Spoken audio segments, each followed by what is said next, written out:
ఓం నమః శివాయ.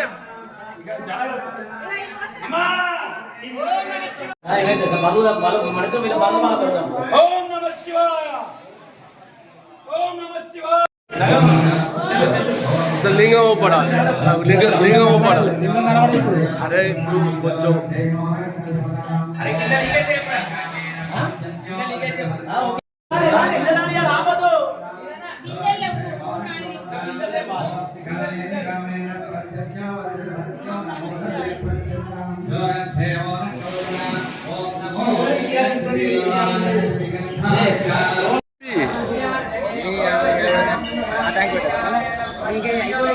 కానీ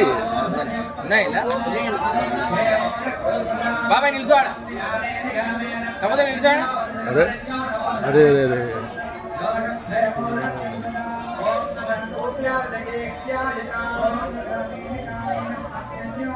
ఇంకా బిందె లేవా?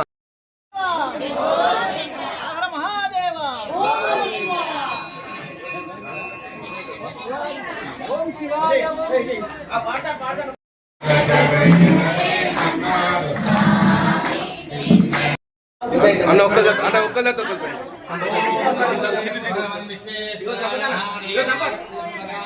ఒక్క నిమిషం కూర్చో కూర్చో కూర్చో కూర్చో.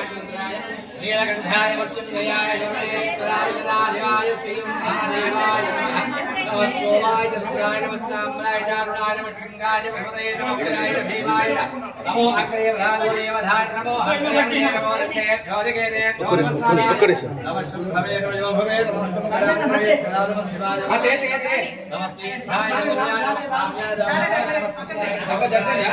నమః నారాయణాయ నమః శిష్యాయ వేణ్యాయ నమః శక్త్యాయ.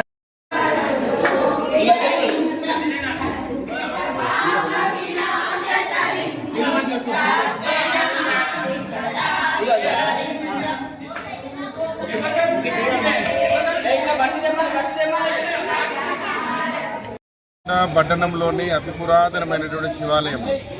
ఈరోజు మనకి కష్టాలు వచ్చినా బాధలు వచ్చినా ఏదొచ్చినా మనము తలుచుకునేది ఆ పరమశివుణ్ణి. ఈరోజు సృష్టికి మూలకర్తమైనటువంటి ఆ దేవుని దగ్గరికి ఏ కష్టం వచ్చినా వచ్చే మనం ఈరోజు అకాల వర్షంలతోటి రైతులు కానీ పట్టణంలో నీటి ఎద్దడి కానీ చాలా ఇబ్బంది పడుతున్న తరుణంలో జమ్మికుంట పట్టణంలోని శివాలయంలో అన్నపూర్ణ సేవా సమితి వారి ఆధ్వర్యంలో మరి ఇంకో కొన్ని 2-3 స్వచ్ఛంద కార్యక్రమాలు చేసి వారి ఆధ్వర్యంలో ఈరోజు వరుణ పాశుపత అభిషేక కార్యక్రమాన్ని చాలా గొప్పగా, ఎంత గొప్పగా అంటే ఈరోజు పట్టణంలో ఉన్నటువంటి ప్రతి కుటుంబం నుంచి ఇక్కడికి తరలి వచ్చి ఆ కార్యక్రమంలో పాల్గొని పారాయణం చేస్తూ స్వామివారికి భజన కార్యక్రమాలు చేస్తూ ఇక్కడే అన్నప్రసాద కార్యక్రమాన్ని ఏర్పాటు చేసినటువంటి టెంపుల్ నిర్వాహకులకి, కార్యక్రమంలో పాల్గొన్నటువంటి అర్చకులకి, స్థానిక కౌన్సిలర్లకి మరియు ప్రతి కార్యక్రమాన్ని విజయవంతం చేయడంలో ముందున్నటువంటి ముఖ్యమైనటువంటి సేవాభావంతున్నటువంటి కార్యకర్తలందరికీ కూడా నా యొక్క పేరు పేరున కృతజ్ఞతలు తెలియజేస్తూ